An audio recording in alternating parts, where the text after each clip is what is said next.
মনিরামপুরে জিপিএ-5 প্রাপ্ত শিক্ষার্থীদের ছাত্র শিবিরের সংবর্ধনা। শুনলেন সংবাদ শিরোনাম। এখন আব্দুল্লাহ আল মামুন যশোর জেলা প্রতিনিধির রিপোর্ট।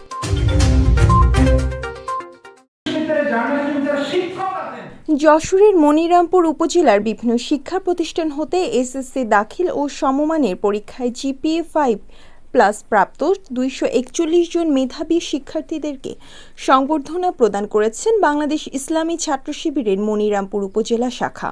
সোমবার 28 জুলাই সকালে মনিরামপুর উপজেলা পরিষদ অডিটোরিয়ামে আয়োজিত এই সংবর্ধনা উপলক্ষে আলোচনা সভায় প্রধান অতিথি হিসেবে উপস্থিত ছিলেন বাংলাদেশ জামায়াতে শিবিরের যশোর জেলা শাখার কর্মপরিষদ সদস্য ও আসন্ন সংসদ নির্বাচনে যশোর 5 মনিরামপুর আসনের সদস্য পদপ্রার্থী এড গাজী এনামুল হক।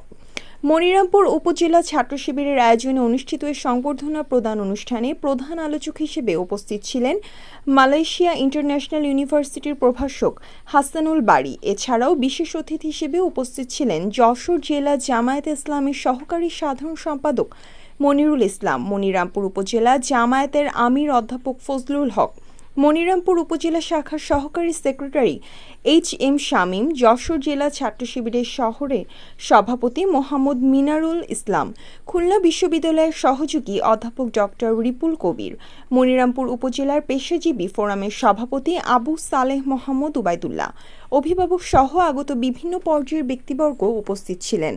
আলোচনা সভা শেষে বাংলাদেশ ছাত্র শিবিরের পক্ষ থেকে 241 জন মেধাবী শিক্ষার্থীদের হাতে সম্মাননা স্মারক ও গিফট হ্যাম্পার তুলে দেওয়া হয়।